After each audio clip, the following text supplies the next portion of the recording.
Buenas tardes, chicos. El video del día de hoy tiene el objetivo de reforzar el tema que veníamos trabajando de signos de puntuación y cuál es como la relación que tiene con la comprensión lectora.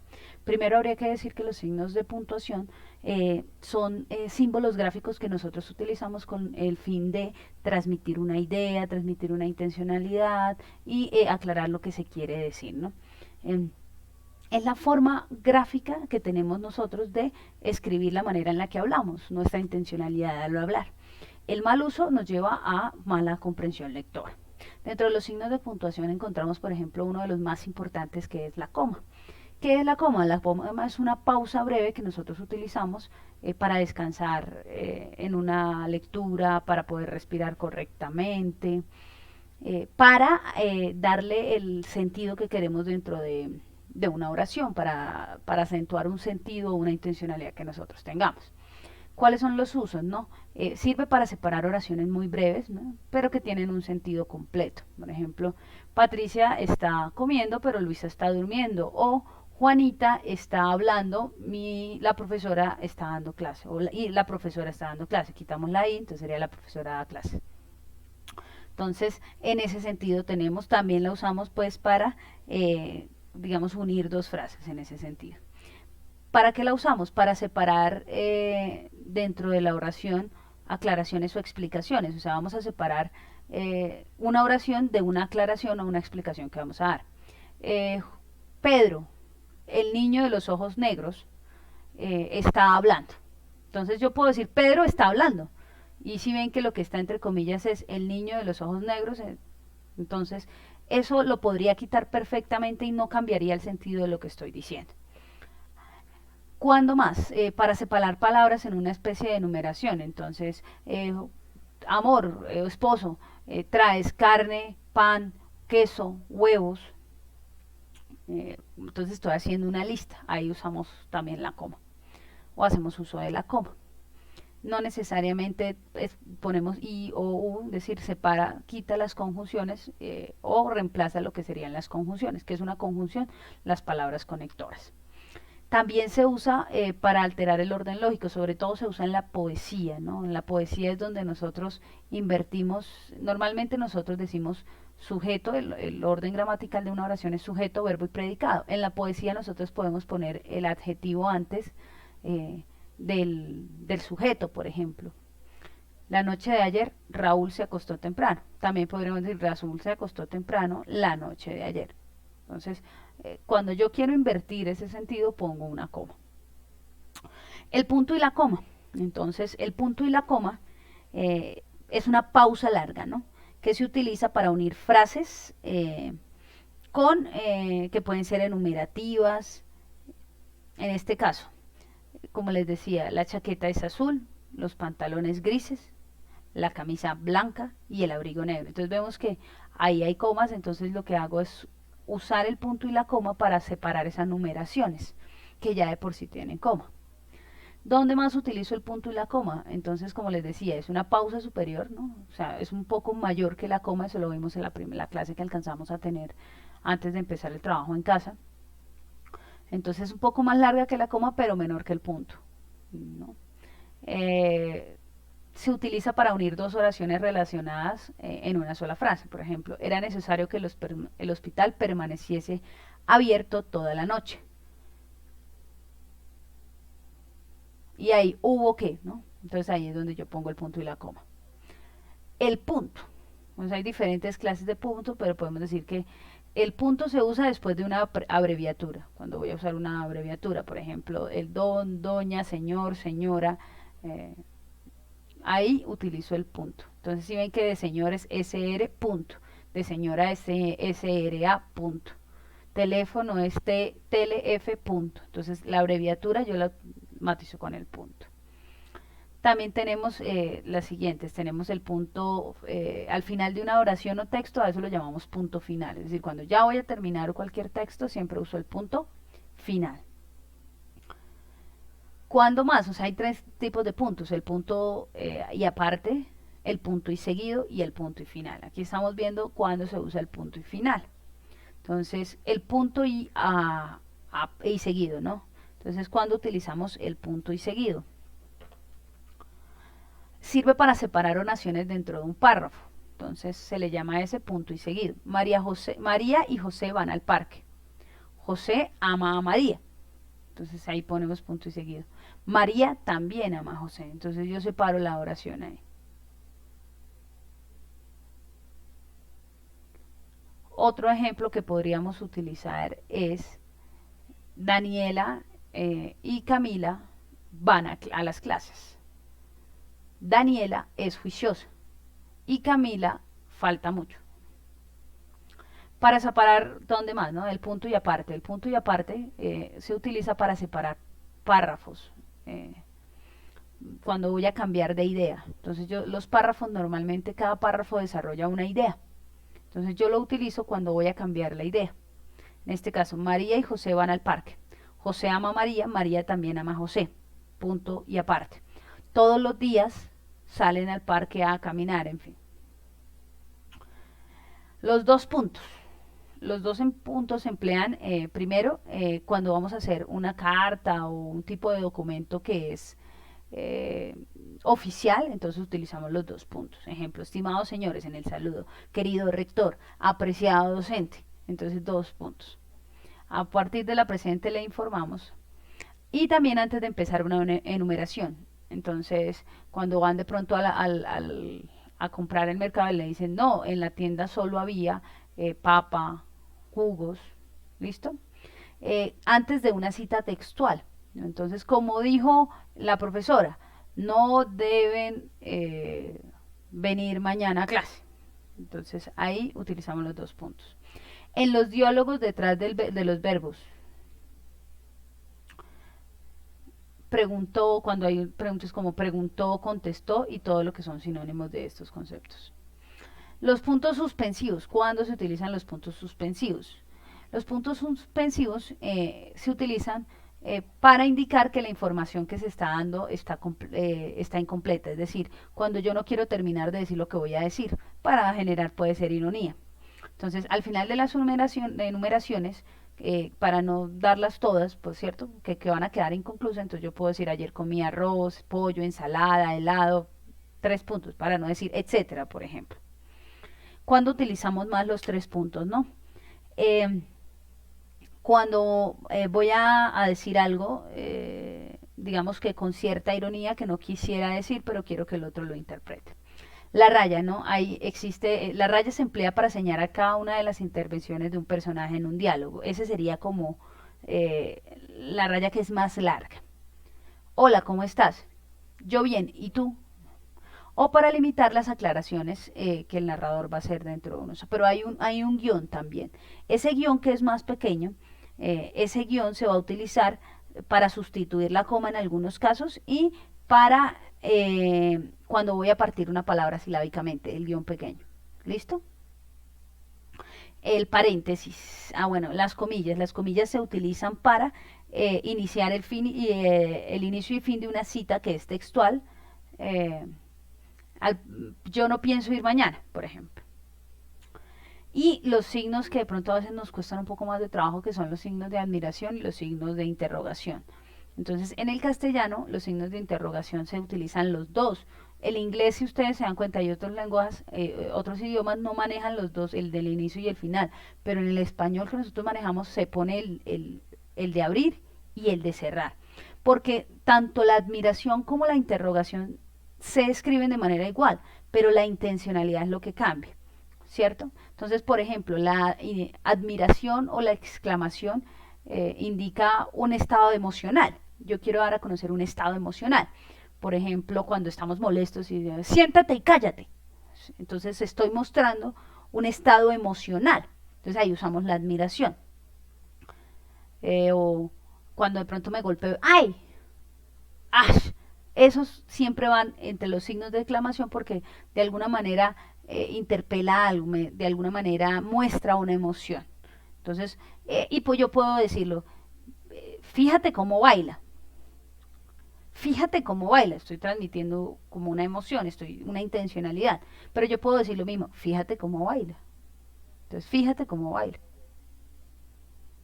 ya ves que es una interrogación, entonces por eso nosotros usamos el del inicio y el del final para aclarar específicamente cuál es la intencionalidad.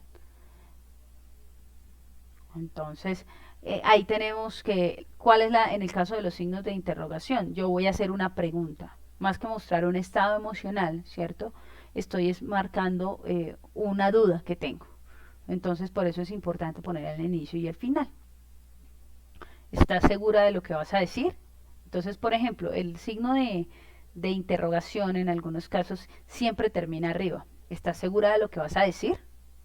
Decir. Entonces, si ven que ese decir siempre termina arriba. Entonces, es la manera en la cual pronunciamos los signos de interpretación. Normalmente los signos, cuando nosotros usamos signos de puntuación o nos enseñaron, siempre nos hacían dictados. Entonces, la clave del dictado era que el profesor o la persona que hiciera el dictado leyera de una manera adecuada la palabra, hiciera la entonación correcta para saber si yo debía poner la coma, si debía poner el punto y coma, si debía poner el punto seguido, si debía poner el punto aparte, el punto y aparte, o si era punto final. Entonces, la manera en la cual nosotros pronunciamos o entonamos, recuerden que los signos, la tarea de los signos de puntuación realmente constituye en transmitir el sentido que se quiere dentro de un texto, por eso son importantísimos. Si nosotros queremos saber cuál es la intencionalidad, qué quiere decir realmente el autor, entonces yo debo saber cómo manejar la entonación en los signos de puntuación en las lecturas que yo hago. Entonces, para eso nosotros tenemos que hacer diferentes ejercicios. Hay dos ejercicios que yo, digamos que quiénes son los que mejor deben manejar el tema de los signos de puntuación. Los que mejores deben manejar, mejor deben manejar el tema de los signos de puntuación son los escritores, o sea, los que escriben los libros, porque ellos deben transmitir, deben buscar los signos de puntuación que expresen lo que ellos quieren, lo que ellos desean, la intencionalidad que desean transmitir. Y los actores. Un actor necesita leer muy bien los signos de puntuación para saber qué quiso decir el autor del texto, la persona que lo escribió, y así transmitirlo. Entonces son importantísimos. Cuando yo quiero entender por qué son tan importantes para la comprensión lectora, si yo quiero entender qué quiso decir un autor dentro de un texto, lo más importante es que aprendan a entender el uso que él da de los signos de puntuación. ¿Por qué tenemos tantas dificultades? Porque nosotros normalmente no los leemos. Pensamos que los signos de puntuación son como adornos que tiene un texto, pero no hacemos una lectura adecuada de ellos, ni las pausas adecuadas, y por eso no captamos realmente la intencionalidad de un texto. No captamos lo que quiere decir los textos. Ahorita que están trabajando textos narrativos con el profesor Alejandro, nosotros en los textos narrativos encontramos muchísimas figuras, muchísimos signos de puntuación, y aprender a leerlos es la clave de aprender a entender lo que quieren decir los autores en los textos. Si no corregimos esa dificultad que nosotros tenemos con los signos de puntuación, así como no los leemos, no los escribimos tampoco. Y por eso lo que nosotros escribimos no se suele entender, no se suele comprender, o a veces crea errores. Pero ahorita que un ejercicio que es bien interesante es el tema de los correos electrónicos y el WhatsApp. Nosotros no estamos en el texteo, cuando texteamos, no estamos acostumbrados sino a escribir las palabras, pero no los signos de puntuación. Y muchas veces usted está escribiendo algo en WhatsApp y la otra persona no se lo entendió y pensó y se enojó. De pronto, ¿no les ha pasado que la otra persona dice, oye, pero ¿por qué estás enojado? Pero yo no estoy enojado. Pero es que cuando escribes y no escribes de manera correcta o no usan los signos de puntuación de manera correcta, transmites una idea que no es de pronto la acertada. Transmites a una intencionalidad que de pronto no es la que tienes. Entonces pasa muchísimo porque ahora con el texteo nosotros no usamos los signos, no escribimos los signos de puntuación. Evitamos escribir las palabras completas y mucho más evitamos escribir los signos de puntuación, y eso nos acarrea problemas porque la gente nos malinterpreta a veces. Entonces, por eso es tan importante que aprendamos a usar correctamente los signos de puntuación y que aprendamos a leer los signos de puntuación. Entonces, teniendo en cuenta eso, yo traje un ejercicio para que nosotros empecemos como a trabajar, y que quiero que hagan en casa este mismo ejercicio con sus papás. Entonces ustedes van a hacer el ejercicio con sus papás de sentarse y bueno, voy a leer los signos de puntuación que aparezcan en el texto. Escojan el texto que más les guste, el cuento, un cuento que estén leyendo, algo que estén trabajando, algo que tengan en casa, y van a tratar de hacer el ejercicio de leer correctamente un texto. Yo les traje un texto que me gusta mucho trabajar con chicos, que se llama La mecánica del corazón, no sé si lo están viendo, perdón, acá, La mecánica del corazón, de Matías Malthus. Es un escritor francés, es muy interesante, es una novela. Y voy a leer solamente dos paginitas, vamos a leer las dos primeras paginitas, usando de una manera adecuada los signos de puntuación. Entonces, capítulo 1, entonces. Nieva sobre Edimburgo el 16 de abril de 1874. Un frío gélido azota la ciudad. Los viejos especulan que podría tratarse del día más frío de la historia. Diríase que el sol ha desaparecido para siempre. El viento es cortante. Los copos de nieve son más ligeros que el aire. Blanco, blanco, blanco. Explosión sorda. No se ve más que eso. Las casas parecen locomotoras de vapor. Sus chimeneas desprenden un humo grisáceo que hace crepitar el cielo de acero. Las pequeñas callejuelas de Edimburgo se metamorfosean. Las fuentes se transforman en jarrones helados que sujetan ramilletes de hielo. El viejo río se ha disfrazado de algo de azúcar glaciado y se extiende hacia el mar. Las olas resuenan como cristales rotos. La escarcha cae cubriendo de lentejuelas a los gatos. Los árboles parecen grandes ramas que visten camisón blanco, estiran sus ramas, bostezan a la luna y observan cómo derrapan los coches de caballos sobre los adoquines. El frío es tan intenso que los pájaros se congelan en pleno vuelo antes de caer estrellados contra el suelo. El sonido que emiten al fallecer es dulce, a pesar de que se trata del ruido de la muerte. Es el día más frío de la historia y hoy es el día de mi nacimiento. Voy a dejar un momento hasta ahí. Si ustedes se dieron cuenta, en el primer párrafo no usa el autor comas, solo usa comas una vez, una coma en todo el primer párrafo. Un punto y coma, y sobre todo usa puntos y seguido. Punto y seguido porque va a desarrollar una idea que tiene que ver con la anterior, pero no es la misma idea, ni va a enumerar, ni va a aclarar nada, ni va a explicar nada. Entonces, usa signos de exclamación.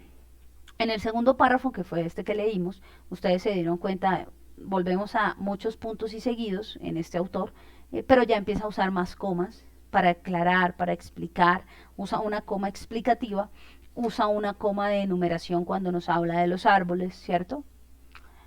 El resto puntos y seguidos. Vamos entonces al tercer párrafo. Esta historia tiene lugar en una vieja casa asentada sobre la cima de la montaña más alta de Edimburgo, Arthur Seat, colina de origen volcánico engastada en cuarzo azul. Cuando la leyenda que fue el lugar elegido por el bueno del rey Arturo para contemplar Cuenta la leyenda que fue el lugar elegido por el bueno del rey Arturo para contemplar la victoria de sus huestes y para, finalmente, descansar. El techo de la casa, muy afilado, se eleva hasta alcanzar el cielo.